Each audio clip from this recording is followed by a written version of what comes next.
YouTube തുടങ്ങിയിട്ട് ആദ്യമായിട്ടാട്ടോ ഇങ്ങനെ വോയിസൊക്കെ ഇട്ട് സംസാരിക്കണേ. എന്താവുമോ എന്തോ. ഇന്നലെ മക്കളുടെ സ്കൂളിലെ ആനുവൽ ഡേ ആയിരുന്നു. ഇതാണ് അവർ പഠിക്കുന്ന school, cent Antony's higher secondary school Ammadam. മൂത്ത ആൾ 10ാം ക്ലാസ്സിലും രണ്ടാമത്തെ ആൾ 6ാം ക്ലാസ്സിലുമാണ്. ഇത് രണ്ടാമത്തെ ആളുടെ ഡാൻസാണ്. പക്ഷേ ഈ ഡാൻസ് ഞാൻ നേരിട്ട് കണ്ടില്ല. ഞാൻ കാരണം ജോലി കഴിഞ്ഞിട്ട് എത്തിയിട്ടുണ്ടായിരുന്നില്ല. അതിന് ആൾ ഭയങ്കര പിണക്കത്തിലൊക്കെ ആയിരുന്നു. പിന്നെ വിവിധ തരം കലാപരിപാടികൾ ഉണ്ടായിരുന്നു. ഇപ്പം ഈ സ്റ്റേജിൽ നടക്കുന്ന പരിപാടി മൂത്ത ആളുടെ ക്ലാസ്സിലെ കുട്ടികളുടെയാണ്. ആളുണ്ടായിരുന്നില്ല പരിപാടിക്ക്. ആളുടെ ക്ലാസ്സിൽ പഠിക്കുന്ന കുട്ടികളുടെ പരിപാടിയായിരുന്നു. നല്ല രസമുണ്ടായിരുന്നു ഡാൻസൊക്കെ. പിന്നെ ഇത് ഇപ്പം ഈ കാണുന്നത് ടീച്ചേഴ്സിൻ്റെ സ്കിറ്റാണ്. സ്റ്റേജിൽ നിൽക്കുന്നത് ഒരു ടീച്ചറാണ്, യൂണിഫോമൊക്കെ ഇട്ടിട്ട്. ഇവരങ്ങനെ എല്ലാ പ്രാവശ്യം സ്കിറ്റൊന്നും അങ്ങനെ ചെയ്യാറില്ല. പക്ഷേ ഇപ്രാവശ്യം ഒരു ഗ്രാൻഡാക്കി. നല്ല രസമുള്ള പരിപാടികൾ അവരുടെ ഒരുപാടുണ്ടായിരുന്നു.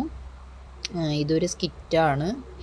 പിന്നെ ഇപ്പം ഈ കണ്ടോ, ഇപ്പോൾ കല്യാണം പോലെയൊക്കെ തോന്നണില്ലേ? ഇത് സങ്കടകരമായൊരു കാര്യം എന്താണെന്ന് വെച്ച് കഴിഞ്ഞാൽ ഇപ്രാവശ്യം ഇവരുടെ HM റിട്ടയർഡ് ആവുകയാണ്. അപ്പോൾ +2 വിഭാഗത്തിൻ്റെ അവരെ ആദരിക്കുന്ന പരിപാടിയാണ്. ഇതും മോളുടെ ക്ലാസ്സിൽ പഠിക്കുന്ന കുട്ടികളുടെ ഡാൻസാണ്. നല്ല രസമുള്ള പരിപാടിയായിരുന്നു ഇതൊക്കെ.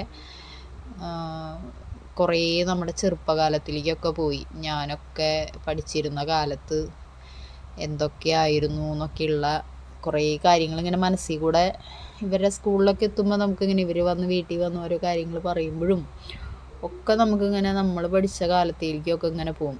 ഒരുപാട് വ്യത്യാസങ്ങളുണ്ട് കേട്ടോ.